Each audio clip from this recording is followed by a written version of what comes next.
Chennai Super Kings find themselves in an unusual position of losing 2 games in a row in the IPL, and one of the 2 games that they lost, interestingly, was against the same opposition that they are up against in Hyderabad Sunrisers. Hyderabad, on the other hand, have won 2 matches in a row. You're watching ESPN Cricinfo Matchday. I'm Nikhil Naz, with me Sean Tate and Ajit Agarkar. I was talking about, Ajit, those 2 losses in a row for Chennai, but interestingly, those 2 losses came away from home.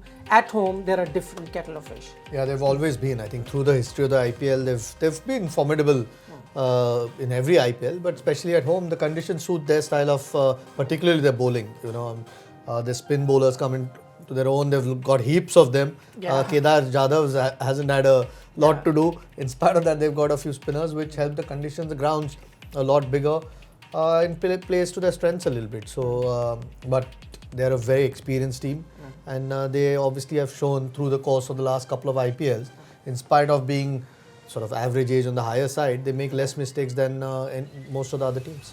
One, that Chennai are playing at home. The other, they won the toss and are chasing. Can't help but say that at the moment, Hyderabad start with a disadvantage. Absolutely, yeah. Obviously, and Williamson out as well. But yeah, I mean, it's going to be tough for any team travelling now. They're going to be there the next 10 days, what MS was saying. So they're going to be very comfortable in their home surroundings for that period of time. And all teams that are coming there are going to be up against a good battle, especially when you lose the toss straight up. Yeah. Okay, we've got the toss in Chennai already. Dhoni won the toss. As I mentioned, they're bowling first, as you'd expect. That's the trend that we've seen in the IPL so far. Most teams choosing to chase the total, and this is the playing 11 for Chennai. One change, I can see Harbhajan Singh coming in for Shardul Thakur. Ajit Agarkar called it correctly. That was an obvious change. You would have big shock. Really? No, I think Harbhajan's. You called it last night. Yeah, I think that's the way it's been for Chennai. Through every time they've played at home, Harbhajan started that game against RCB really well on a pretty ordinary pitch, that first one, but bowled well against Kings 11. When got Chris Gale out in that first over. So look, he's used his experience, but he's also got form behind him, which makes the decision a little bit easier for MS. To take because no matter what, there is going to be some slowness in that pitch, which will help spin bowlers more than the seamers. All right, for those of you who are wondering if it had anything to do with Shardul Thakur getting run out on the last ball, not quite. It's only because of his bowling talents that you've got Harbhajan coming into the playing 11. One, as he mentions, the conditions really suit a bowler like Harbhajan Singh when you're playing in Chennai. I believe he was out because of a neck strain and not so much because of the conditions. So anyway, he's back right now. The other bit is that you've got 2 star batsmen in Hyderabad, and if you really want to curtail them in that power play, then Harbhajan is the guy with the new ball. Yeah, I mean, obviously we're going to look to that battle of Harbhajan taking the newer ball, especially Warner the left-hander, but also Bairstow. I think it's going to be it could be a bit of a make or break. Actually, he's got some throughout this IPL. He's actually taken some big names down, some big batsmen down. So he's obviously got that knack of doing that, and that's the other thing. At the end of the day, it's Harbhajan Singh bowling, experienced, world class, one of the greatest ever. So that adds a bit as well when you're probably facing a guy like that. He's got his smarts about him, and he's got the great presence about him. So that all adds to getting out the top batsman. And who would rather? Warner and Bairstow at the moment don't mind facing anyone, but who would you rather face, Harbhajan Singh or Shardul Thakur? I think pretty simple answer really in these conditions. Correct. Of course, it's also condition based. We'll take a look at what the Hyderabad team have gone with as far as their playing 11 is concerned. 2 changes for them. I see Manish Pandey and Shakib Al Hasan. Just to tell our viewers that Kane Williamson is not available because his grandmother has passed away. He's had to go back to New Zealand, but is expected to join back the team for the next game after this. But I wonder if it will make it takes about 28 hours to go there, almost 28 hours to come back. He probably will just have a touch and go as far as New Zealand is concerned. Okay, we'll talk about the team changes in this one. One would have thought, Sean, that you'd get someone like a Nabi here. It would have been interesting to have him go against the likes of Watson, right, in the beginning. That's not what they've gone with. Yeah, look, I think Shakib is possibly because of the right-hand batsman. Majority right-hand batters. That's probably the reason for Shakib coming in. And then you throw the batting in with Manish. So you sort of get a bit of nubby there anyway. Shakib is his first game for this IPL? No, I know he played one. Right, okay, yeah, so played 1 or 2. So it'll be interesting to see how he's going after a long layup. Sometimes when you haven't been playing, I know probably more so for fast bowlers, but during the IPL, if you haven't been playing, say you play at the start, then you don't play for a number of weeks, it can be quite difficult to get back into it. Obviously you train, but it's not the same. I've certainly felt that in the past as a fast bowler, so it'll be interesting to see how these guys go. I mean, the one thing we've seen is they've got a lot of depth. You know, they can slot in players if they miss somebody. Yeah. Okay, Williamson, I mean, they've not gone for an out batsman. Manish Pandey comes in, so they could afford to, because they have a Shakib, they could afford to drop Nadeem, who otherwise might have played in these conditions. Yeah. You know, there's Nabi still waiting. There's Billy Stanley if they need a quick bowler. I think if you look at the squad, this is probably the most squad that has got the most depth, and they don't really lose out a lot if they replace somebody. Unfortunately, the middle order hasn't quite fired. That's why they're not how they started the tournament. They could have been a lot higher on the table if that had happened. But the squad, if you look on paper, probably is the squad with the most depth and quality. Interesting point that he makes is basically covering up for that weak middle order. That's the reason they may have gone with Shakib and Manish, because both can bat. Yep. Yeah. Oh, absolutely. That's been that standout. It's nearly majority of the games, really. Okay, there's times when the middle order hasn't had to do a lot because of their opening partnership, but you know, like I think we've been saying that for a while now on this show, that if that middle order starts making runs, well, one, they're going to have to, because they might lose their top opening stand, but if they start making runs, then they really are a top 2-3 team. No, and hands down. You know? Okay.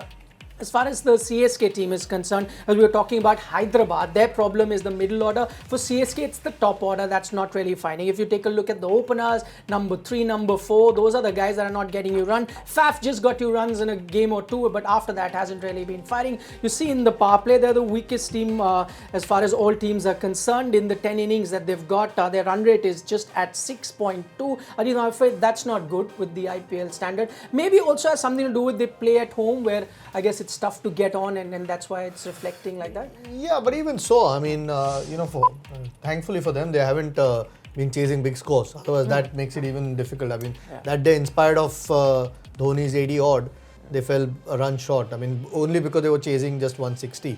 If it is a 180, 190, that sort of, those numbers make it even more difficult. Started with Raidu, opening in the tournament, didn't quite do well, had to get Faf in, who had some form behind him. I think Watson, coming into this tournament with really good form from PSL, I think. Man of the tournament. But when you're not, you know, when you're not playing consistently through the year or very competitive cricket like he used to for Australia, sometimes in a year or two that catches up with you. Now, Chennai would be hoping that's not the case.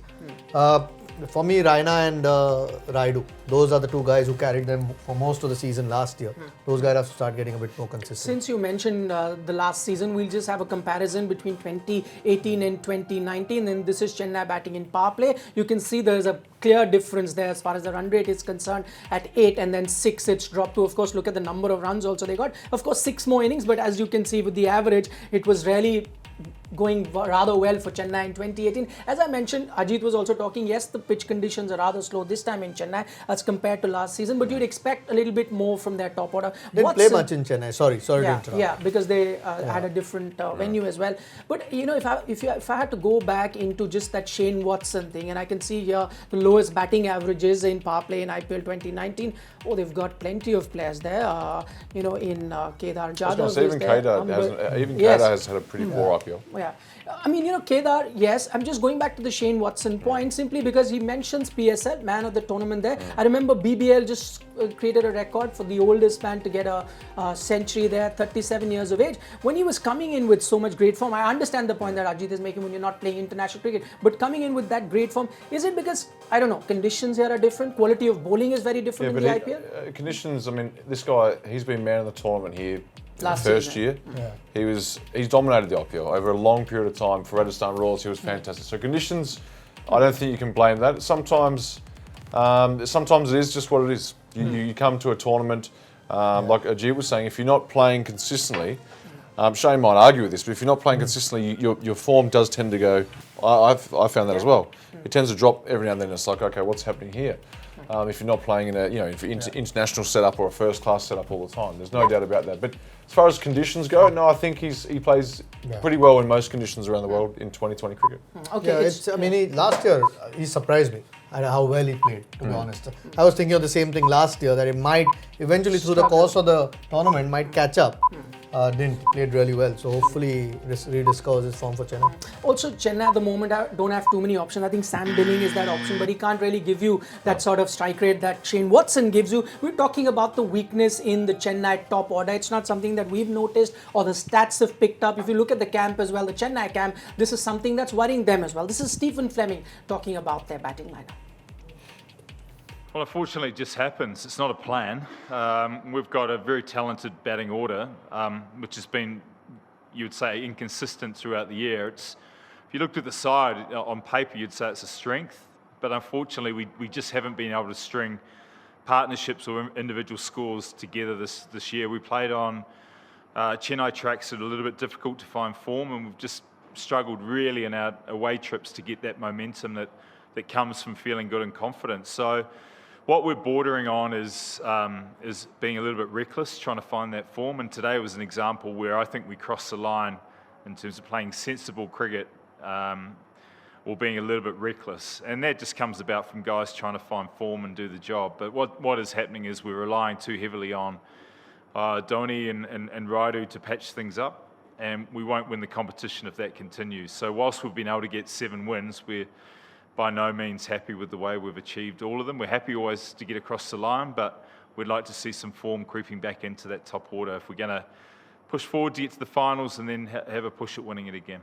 Interesting point, Sean, that he makes. One is, of course, you're not being informed. The other is playing reckless shot. As he talked about knowing MS Dhoni, the captain that he is, I'm sure this is something that he's spoken to the batsman. He won't take this very easily. Yeah, I mean, that's a great answer from Stephen Fleming there. He's just saying, at the start of it, he was saying it's not planned. Sometimes this is just, what I was saying is it is what it is. Sometimes this just happens. And if anything, he's basically saying we've gotten a bit reckless, just crossed the line with our reckless shots a bit because guys are trying to find form. And 2020 cricket, to find form, sometimes you've got to hit out. Like Rahane showed us, just get it moving and play your shots. And he's right. If every team seems to be struggling in one area, and that team that gets that area fixed the quickest will probably go on to play in a final, for example. Yeah. Sometimes, I said the good part is they've got 7 wins, in spite of having a few issues in the team. So that helps. Then you can actually push people a bit longer to find their form. They're 1 win away, ideally, from getting to a playoff, 2 from possibly getting into that top 2.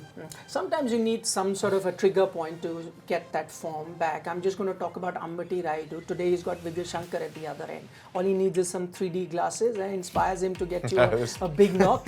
He's been quite vocal about it. A bit ridiculous, really. I mean, I don't think you should be worrying about those things. But this is the new age. I think everyone has something to say these days instead of worrying about getting runs and wickets, which is his job. I'm sure he's felt hard done by, or he's disappointed not to have gotten picked in the World Cup squad. But his job is to try and get runs. There might be an injury somewhere. Or something. He's now been announced as that backup. Yeah, exactly. So there might be a case where he might. It's such a long World Cup, 9 games every team plays. Who knows? But your job is to try and get runs and stay in form instead of maybe it was a bit tongue in cheek. Yes. But I'm not a big fan of players going out and saying that. He was emotional at the time. Yeah. Yes. If he waited a couple of days, he probably wouldn't have said that out. Yeah, but now he has an opportunity. He's up against Vijay Shankar in the other end. Could be a mini battle within the large scheme of things. This is the poll also that we've got going on our Facebook page. All you need to do is go to our live Facebook show. The question we're asking you, who will win today? It's very simple, between Chennai and Hyderabad. You've already heard our 2 experts talk about the home advantage, Chennai winning the toss. So at the moment, scales are tilted in favor of Chennai. Okay, if there's one man who can really stop the Chennai batting juggernaut, it is Khalil. He came in a little late into the IPL, but has been outstanding since for the SRH. What is it, Ajit, do you think he's doing right? One, I was just looking at a few numbers. He's getting the lengths perfect compared to most other bowlers in that power play. Yeah, I mean, probably a lot more intent behind the ball sometimes helps. Best average also for a pacer. Yeah, okay, short, sort of small sample size yet, but he started well. I think one of the things I felt he had lost playing for India, tried too many variations, bowling slow balls. I know it's quite difficult in the shorter formats these days, whether it's one day cricket or T20. So everyone tries to have a lot more variation. Seem to have lost a little bit of zip that he naturally has as a left armer. And, I mean, he's pretty nippy when he came on the scene. So it feels like he's rediscovered that in these 3 games that he's bowled. So then the variations become a lot more effective if you've got a bit of speed behind you. And like I said, a lot more intent when bowling the ball. I mean, everyone's going to go for runs in this format. It's as long as you're clear in your head and back yourself to actually bowl that ball, invariably you are successful. We'll show you what a difference Khalil Ahmed has made to the Hyderabad team, and this is Hyderabad Pacers in the power play in IPL 2019. You can see the difference there. He's been the outstanding performer ahead of Bhuvneshwar Kumar, who's not as effective in the power play as he used to be earlier, and you've got Sandeep Sharma also doing rather well. But look at those numbers for Khalil Ahmed. The one point that Ajit makes is about the pace, Sean. Could be, he was out of favour with the Indian team, came in and then got a bit of rest, didn't start the IPL, sitting on the bench sometimes. It just brings you back more rejuvenated. Oh, you certainly get more hungry for it. There's no doubt about that, and that's another reason for the extra pace possibly as well. Obviously, he's probably been in the nets every day or every second day and bowling still, but it's not probably tiring you out as much as a game. You get a bit of energy back, but I couldn't agree more with what Ajit's saying. That he looks like he's got the extra nip. He's hitting the wicket really hard. He's running in hard. He's getting his body through hard, and he's enthusiastic and he's aggressive in his bowling. Talking about aggressive, you want to give him an advice of how not to celebrate? He might hurt himself if he The shoulder might just pop off. Mind you, I've probably done that before as well. Have you?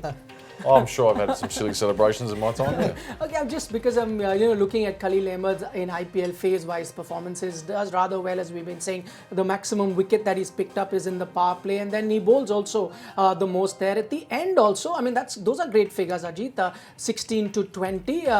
We've been talking about this IPL, most bowlers not getting it right, but he's one of those exceptions that we can say. Yeah, I mean, it's 2 overs at the moment, so we'll hold on because he started well, which is obviously good. Because the one thing this year Sunrisers weren't good at was the seam bowling. The trio, Bhuvi, Sandeep Sharma and Siddharth Kaul, who've been so good for them. Obviously didn't start the tournament as well, so they needed somebody to come in and perform. And fortunately for them, Khalil has started well. We'll have to wait and see if he continues. At the moment, the signs are good. And a left armer again just provides you a different dimension to your attack. And if he can continue bowling well even at the end of the innings, that will solve a lot of the headaches. I was just going to talk about that middle of the innings for CSK. They've, as we were talking about, that one man who's really stood out is MS Dhoni. Now that I see Shakib is in the team, and this is just a thought there, I was looking at his figures. He's really susceptible to spinners early on, especially bowlers that take the ball away from him. Could they have got Shakib because of that? Of course, they've dropped Nadeem too, but got Shakib because batsman also takes the ball away. Yeah, I mean, lots of right-handers. I think Raina and Ravindra Jadeja, the two left-handers. Jadeja anyway bats slow down the order. They've already got Rashid Khan, another guy, bowling or taking the ball away from it. MS does start slow against spin. Although this IPL, he's been a bit different. He's been prepared to take a chance early if the pressure's on or if the run rate's high. So we'll have to wait and see how it goes. I think Shakib's bowled to him enough in his career to know what he does. But they need to get MS Dhoni out because seems to be the one guy carrying Chennai at the moment. Have most teams done this again, MS Dhoni? Have they done enough of it? Bring those spinners on? And if one team can do it, you'd expect Hyderabad to do. They've got 2 quality spinners Well, now. so you've got to have the guys there to do it. You can't just With throw- Rashid now, Shakib. Yeah, these guys, they have the right guys. So a lot of teams, if they possibly haven't done it enough, but you can't just throw any old bowler into to bowl Dhoni at, especially the death. All right, we'll turn our attention now to SRH, hoping for one last Bairstow blast. Remember, he will be going back for the World Cup, joining the English team, and so it's the last time that we're going to be seeing Bairstow this IPL. He's got the most run as far as an IPL debut is concerned since IPL 2009. You can see just in 9 matches, those are phenomenal numbers. Ajita, I can see, rest have played 14, 13, 14 games to get that. In 9 matches, he's done that. Hyderabad, I mean, it's an understatement. Hyderabad is going to miss that. Incredible. I think he's probably the one player who surprised. I mean, certainly me. I mean, he's obviously a very good player, but to come into the IPL to take Williamson's spot, obviously question marks about how he'll go against good spin. He's just demolished everyone that he's played. So it'll be a big blow. Considering now that Williamson's gone back, he comes back and then to try and find form. it's not going to be easy. So come the business end of the tournament, and that's a team that should be qualifying for the playoffs. When they do, that is going to be a big blow. It's been a hell of a season for Bairstow. The one other thing that Bairstow has done, we've seen a trend in the IPL so far. You get the maximum runs in the power play, but you slow down in the middle overs. But against all of that, Johnny Bairstow in the middle overs has also done outstandingly well. In the 7 innings that he's played, look at that strike rate of 158 in that middle over when the field really spreads out, an average of 56 also. So the trick clearly is to get him out early, because after that, you really can't catch him. Right? Yeah, I mean, you've got to be very smart with your bowling changes through the middle overs. Once you are, if you've got, say, like a Warner and a Bairstow still in the middle overs, you can't just have that same set plan that you started out the day with. Sometimes you've got to change, and the captain's got to think on his feet. I mean, they know that, but so yeah, I mean, with Bairstow, you've got to be a bit smarter about it and work out what the best option to him is. But that strike rate through the middle overs is pretty good, because you often see a few teams slowing down through that period. So. In fact, he's gone the other way. I think it tries to take the bowlers on as soon as the power play is done, just to keep that pressure on. And I mean, he's been good enough to do it and very successful. Right, and that partnership that they've formed together, you've got Warner getting plenty of runs, you've got Bairstow getting plenty of runs, and what's interesting is that they're getting it rather fast. That strike rate is very, very high. This partnership that we're talking about, the best in the IPL we've seen so far, Johnny Bairstow is talking about that. How's it been? It's been good. Because we've spent a lot of time in the middle, and we've put on partnerships to hopefully get the Sunrisers into positions to win games of cricket. So that's first and foremost what we're here to do, and that's been fantastic. Do I think it's going to lead into the Ashes? Look, it's a completely different format to start with. We're playing T20 here and playing Test cricket over there. So technically, there'll be different aspects that come into the game. It's obviously a very long format of the game. And completely different pressures that come with it. To be honest with you, I hadn't spent any time with him before. So being able to spend a bit of time out in the middle, off the field and what have you, then I think that's a good thing, because you're able to pick the knowledge of someone that's got a wealth of experience and is a fantastic batsman. So gaining an understanding of that when you're out in the middle is key, to have an understanding on the field, but off the field too. I think that straight away we clicked with our running between the wickets. I think that's certainly one thing that we've done very well in this competition. The amount of twos that we've run has been a focus of our batting so far, and in the 2 games that we've got to go, I'm sure, especially in Chennai, that's going to be a large part of it. Well, I think everyone has got a bit of instinct in the game, because you can't double guess what the bowler's going to bowl all the time. So I think that it does help. At the same time, I think having very simple game plans of how to go about constructing and creating innings is important. And I would say that the instinctive side of things has definitely helped. Not one that I've been notified of, no. I think Jason Roy and I have put on some good partnerships for England over the last 2 years. But as you say, in a condensed period of time, this has definitely been really good fun and something I've really enjoyed.